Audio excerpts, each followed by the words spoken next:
Oh, it's playing. Hey, it's me, unapologetically T. That was funny. I'm not gonna edit it out. But yeah, I have been absent. So I'm back and things have been okay. Like they have been okay and I don't know. I just feel like things are changing. Like the circumstances are still the same. I'm still alone. And I mean, I do have like periodic like people check in on me. Okay, I'll say that. My mom, she does call, but we don't stay on the phone too long. We talk and we get off. And then like my best friend, she's a nurse, so she has crazy work hours. So she checks in when she can. I would say she's probably like the most consistent. Her and my best friend from middle school, boy best friend. I have two of them, and but that's the one in Georgia. He checks in on me a lot. My other one is in the wind. I love him, and I know he loved me, but he be in the wind. We usually the universe brings us together, like. Definitely when I need to see him. He don't be knowing, but it brings us together when I need to see him. So, but yeah, like I have been getting those periodic check-ins, from those to then my daughter's godmom. She's also a nurse, so she got a kid, so she just got a lot, on her plate herself. So that's when I say like I do have a support system, but my support system needs support. Like they are the people. I'm usually yoked with people who are the people that are like me. Like so they're definitely, you know, they fighting society's norms themselves with work and what it is to be an adult and all that stuff. So I just want them to know I love them and I thank them when they can reach out. It does make a difference. And I have to get better with reaching out as well, but I try to anyway if they don't notice, but I do try. Like it was funny because like I did just text like my best friend in Georgia, my male best friend, I texted him and it was probably 3 o'clock and I had just seen the Kendrick Lamar disc, which I have no words. First of all, I am a huge Kendrick Lamar fan, so that's just first. I listen to Drake too. However, when it comes to lyricists, I will always, you know, lyricists are my favorite. Commercial music is commercial music. It gets the people going. Yeah, it's good. But I feel like I love a good conscious rapper. So that I will start off with. You can call it a bias. It's really not though. I am really weighing in on this rap. I ain't gonna call it rap beef no more, cause like at this point, after meeting the Grams, yeah, that was like a level of disrespect that I personally could not take, even though it was verbal jabs. I'll have to retaliate on some form or level. Like, wow, my mouth was open. I couldn't even handle it. So I didn't know if he had seen it yet. And it was 3 o'clock in the morning. He'll be all right. He'll see it when he see it. But that's me. That's how I communicate. Odd hours of the night and time. And I can't do that with everybody, but some of them I can. So I do that. But yeah, like during the day, I don't know, like this is like some randomness. This is like a random part. I really came on here to like do a serious video. So anyway, this video is, I think I'm gonna call it Black Feminism. I'm finally gonna do the feminist video that I wanted to do, and I have read like books like Hood Feminism. I am familiar with, but like I don't.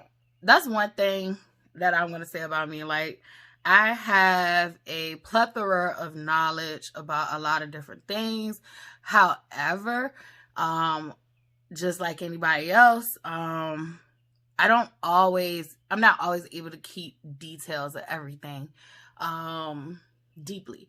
So I have read some bell hook books, and there's some other black feminists out there that have paved the way, right?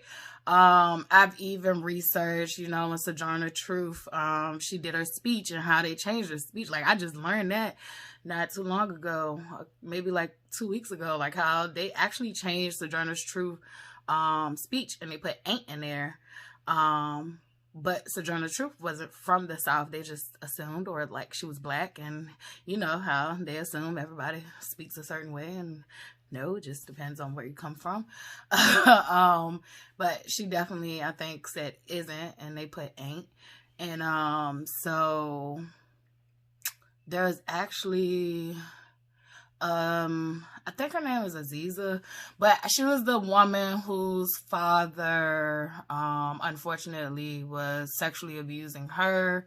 And actually she conceived children with him, and he was actually I think the producer on one of the Fugees songs. I think it was Ready or Not, but I can't remember for detail. But yeah, so she survived that as well herself. And so I follow her, and I think I found that out with her. She mentioned it when she was redoing the speech. And I researched it, and it definitely was some rift about changing her speech to sound more, I guess, slave-like. But yeah. So things like that does matter. But I don't know. I had this grand idea of talking about feminism in a scholarly way, and then I was like, I just don't feel like it. I want to talk about feminism in the way that I view feminism, which is my everyday life. And because I'm a black woman, and this experience on planet Earth has been completely fucking horrible. I'm not gonna sugarcoat it. First of all, to be black in America, and I think black in most of these spaces on this planet is a strike against you right there. And but I only know my American experience, so I can only speak to that, and I can only speak to my experiences. This does not reflect the voices of all black women, which I do think all of our voices should be heard, because there's definitely black women that has platforms that are not verbalizing their thoughts and feelings on this. And I don't expect, that's one of the things that you're not gonna find me, like I don't expect everyone to have a voice for change, and that's how I'm gonna put that. Like, even with myself, I've struggled with my views. I am constantly unlearning things that were innately and blatantly taught to me, that just does not fit reality of what has happened and what is continuing to happen. So I want to first start by reading the definition of feminism, because I think a lot of women, not even just men, I think even some women, they think about the feminist movement as it gave women the ability to work. That is not the all to be all to feminism. And in all actuality, I would like for you to reflect, and I would like for you to do history. Black women, and most women of color had to work. I will say that white women had the privilege to be domesticated and stay at home moms, and definitely know that was a very fucking unfortunate, event for them, because it's a lot of power struggle. America is a patriarchal society, so it is heavily based on the man's power and control. And so because the woman is not able to contribute anything besides, and I say that very, very sarcastically, because any woman who not only has children, but if you ever watched them, if you ever just watch someone kids, you know that's a hard job every day. Being a mother is the hardest job I've ever fucking had in my life, and teaching was the most horriblest. But I will say that being and not teaching other kids is the system. So being a mother has been the hardest job I've ever had. Being a mother and being even though we weren't legally married, I played the role as a wife. So being a mother and being a wife is two of the hardest jobs I ever had. Being the mother being the hardest because that's a grown person. But that child is relying on you for guidance and food security, and so much. Like, it's so many different hats you have to wear with it. So I will say that white women have the privilege to be stay-at-home moms, and I'm saying it's a privilege because there are a lot of women out here who wish they could, but they can't. And I think that rhetoric around to be a stay-at-home mother or to have a career, I feel like that is the whole purpose of feminism. I think feminism should embody a woman's right to choose. So I did want to read the definition of feminism, and just so it can be, even though it's my opinions that I am asserting, but it can come with some type of educational value for someone. But feminism is a political and social movement that aims to achieve gender equality, including political, economic, personal, and social equality. Feminism is based on the idea that women are treated unfairly in society and that prioritizes the male point of view. Oh, in a society that prioritizes the male point of view. Excuse me for that. It is an interdisciplinary approach to issues related to gender. Gender expression, gender identity, sex, and sexuality. So, if you were thinking feminist just meant, baby, why there? What's that lady name? It's right there in my. It started with an R. I can see the last name. It's the first name, but the Riveter lady. So that's why I said this is not gonna be a scholarly conversation. This ain't even a conversation. This is my opinion. So this is gonna be a T's point of view on feminism as a black woman. And feminism to me is way more than whether I get to work, because baby, my ancestors have been working since the end of times. Women in my culture has always played a vital role to the functioning and the running of the household, whether it's a single parent home or a two-partner home. And I want to reiterate that whether it is a single partner home or a two-party home, women in my culture has always played a vital role to the functioning of households. I can only imagine that being true in other cultures because it's just something that women bring to the table that we help things go along. So when I think about feminists, work is the furthest from my mind about equity. My ancestors have been working, taking care of other people's families, and then coming home and taking care of their own. Very, very early on, very, very early, it is taught duties and roles that you must possess. Plus, we are taught to go outside the house and work. So I don't want to focus on the work aspect as much as I want to focus on the equal pay. That is a part of feminism that I feel like we need to work on. We need to work on getting equal pay. If we're doing the same job that a man is doing, we should be getting paid the same thing. People should be getting paid what their worth is and not what they have between their legs. That is crazy. Still goes on today. And so for me, on my end of the rope, once again, I am black, plus I am a woman. So not only am I not getting equal pay because I'm a woman, I'm not getting equal pay because I'm black too. So it's two strikes. So that's that with equal pay, something that I just want to be known and understood. Then I also want us to think about social constructs such as healthcare.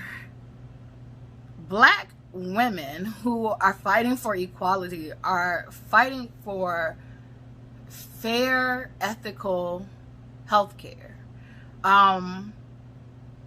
It doesn't matter sometimes whether your doctor is black or whether they're white.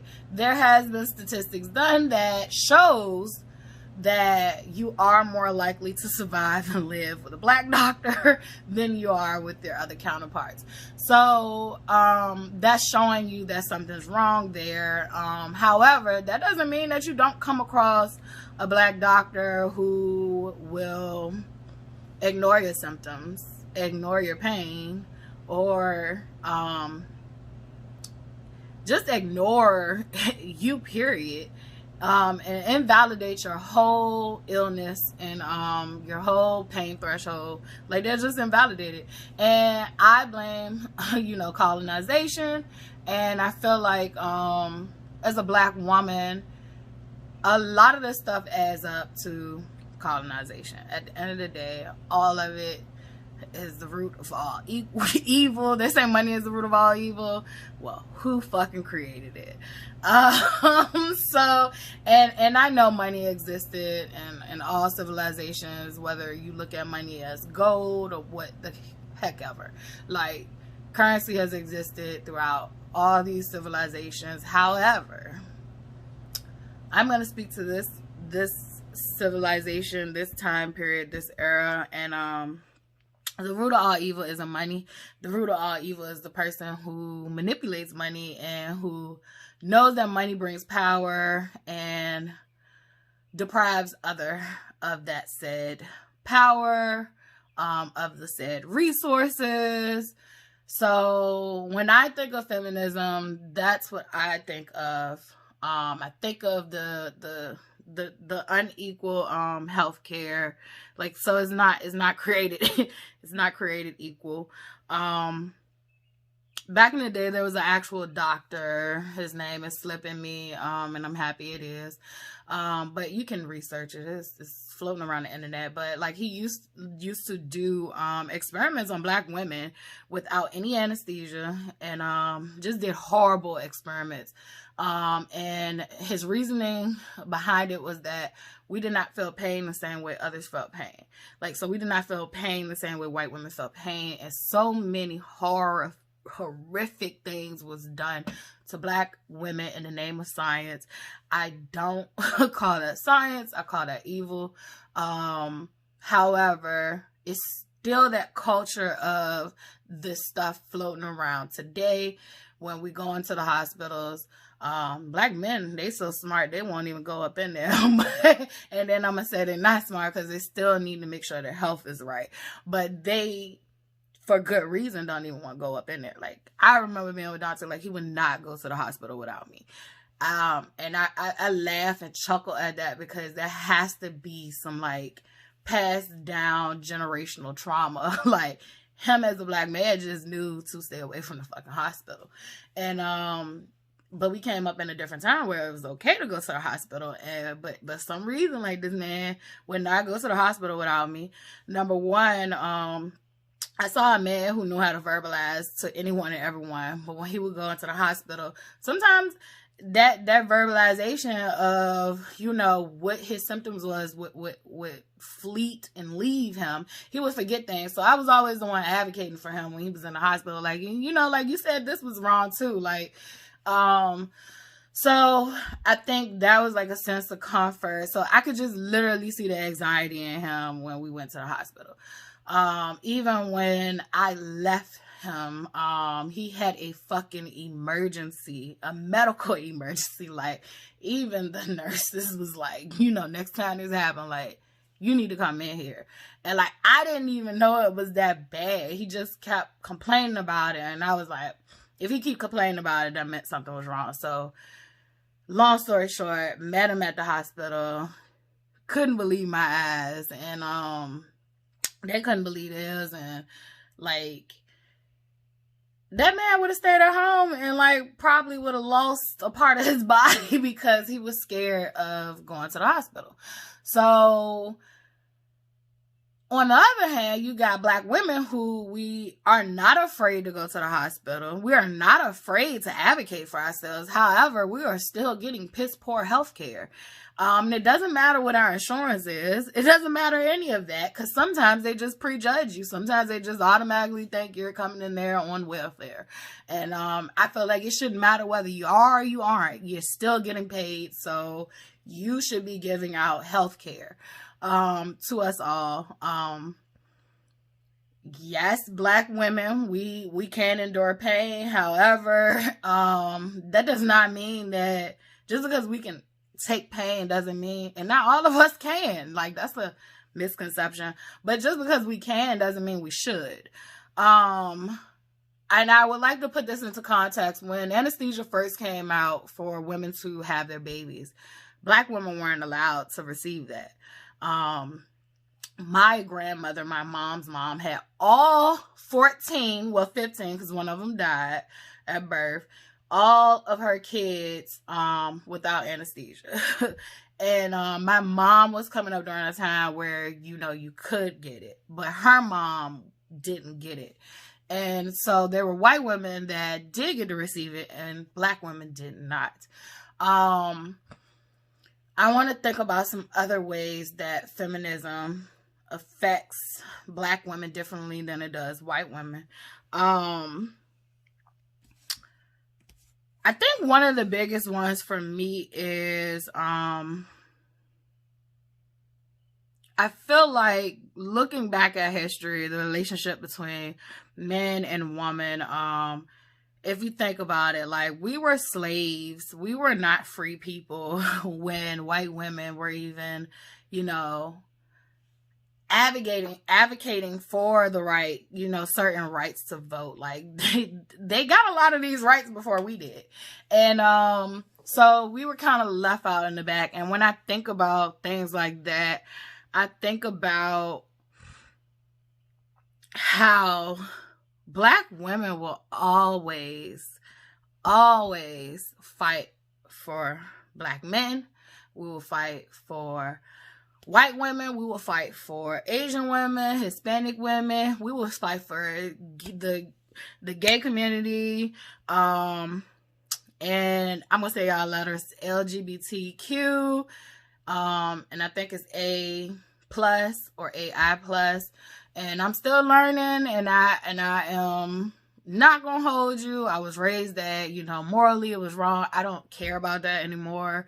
I feel like I'm going to treat people the way people treat me, and I have no, that's not my concern. Like, what you choose to do and how you choose to live your life, is not hurting me. Now, other people, I challenge you to figure out what your discomfort is about it. You know, all religion aside, what is your discomfort about it? Because you will welcome a murderer. You will welcome fucking pedophiles. I've seen it being done. But when it comes to the gays, when it comes to the trans people, like, when it comes to pronouns, it just hurts you in your soul. Yeah. So, I feel like, no, that doesn't mean that you have to change your ideas, you know, about your religion. However, right is right, wrong is wrong.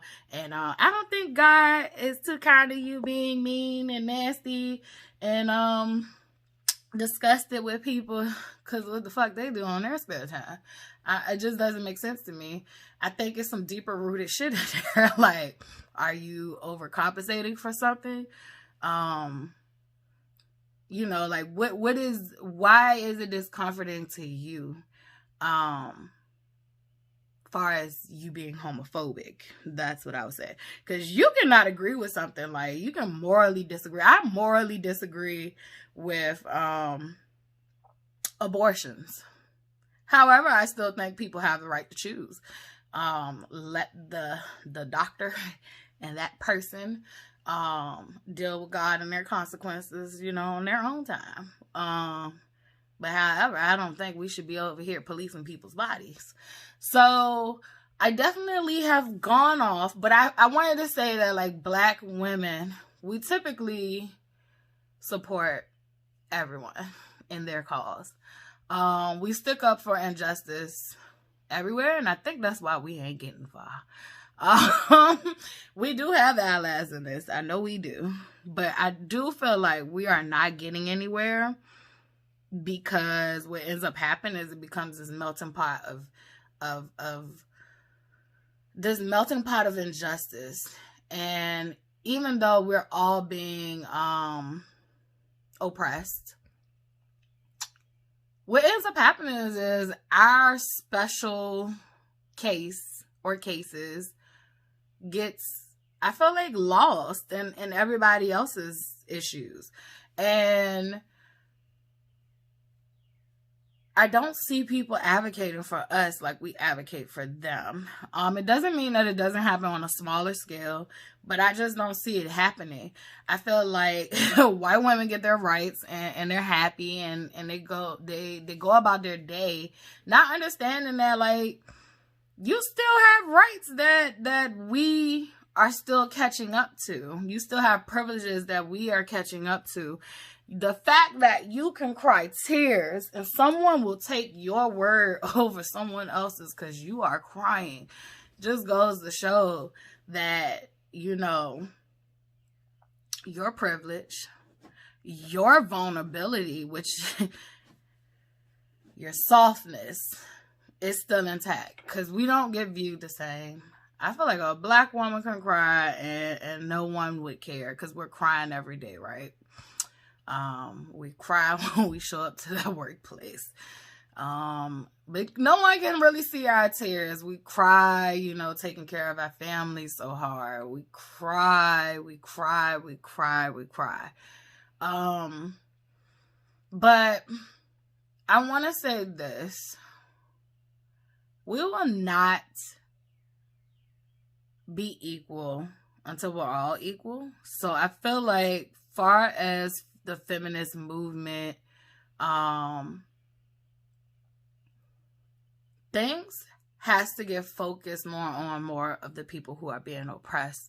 I feel like if you are a white woman and you feel like there is still injustice, multiply that injustice times 100, because whatever you're getting, we're getting less of it. So whatever rights you're getting, we're getting less of it. And I feel like white women, your rights were more attacked at home and by the men you slept next to, whereas our rights were attacked by people that does not know our struggle whatsoever, does not care to know our struggle whatsoever. I also want to say that feminism does cover these things like gender and sexuality. We teach our daughters, because this is outside of race, this is amongst most cultures, most religions. We teach our daughters to be so pure, but we teach our men and our boys to be so, I want to say, so free sexually. Because I'm not going to say like you're a whore if you're doing this or doing that. This is your body. It is your life to live. It is between you and God and whatever people you're dealing with. So I'm going to say, you teach men to be free. And I mean free sexually. You teach them to be free sexually. But you teach your daughters to be pure. And then when your pure daughter gets with this free man who is free sexually, he's free sexually and she's pure, and he can do whatever he wants to do. Like, even men have in their mind ingrained that when a woman cheats, it is so much different than when a man cheats. And I want to know who the fuck came up with this logic. Like, are we literally still telling ourselves that, oh, because men can cheat and it's not emotional, and women can't cheat and it's not emotional? That's the fuck we can. Maybe you haven't talked to your mom, your aunts, your whoever. You ain't talked to somebody, but yes, we can. But if we do, we get called a whore. But if you do it, you the man. And then the logic behind that is that we are supposed to be so pure and our body is a temple. But what the fuck happened to your body being a temple? So that's another part of feminism, that we're just asking for equality. We don't want the double standards. We don't want the double standards. I also have to say this to women. There are double standards that we hold against men. We don't want the double standards anymore. On either side, we want equality. One of the double standards I feel like men get is, this is me being a black woman again, caring about someone else's cause besides mine. So one of the double standards for men is when they're being vulnerable, they're being gay, or they're being soft, or, like, to be vulnerable is actually a strength. I actually hate being vulnerable, and look at me doing it today. But guess what? This was nothing weak about this shit. Like, I literally am laying my raw self out on the table to be judged, to be looked at, to be scrutinized. That is hard to do. So I do not like seeing that. So certain double standards need to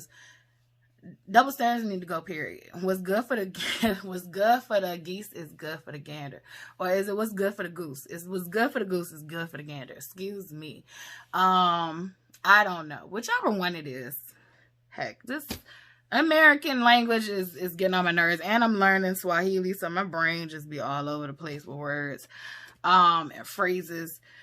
So, yeah, I'm not going to even blame that. I just don't. America got too much shit going on in that language. It's just stolen languages combined. Stolen languages, like we literally speak, the English from Europeans, like the UK, the British, and then we put a little bit of Latin in there, and then we put a little everything else up in there, Greek. Just too much going on. But with geese and goose and ganders, I don't even care. I don't even know what that is, but go with it. I do know what it is though, but go with it. But I'm sorry, I am looking at some notes I wrote, but I just want to say, so there's this bell hooks quote that I did find. And it says, if any females feel she needs anything beyond herself to legitimize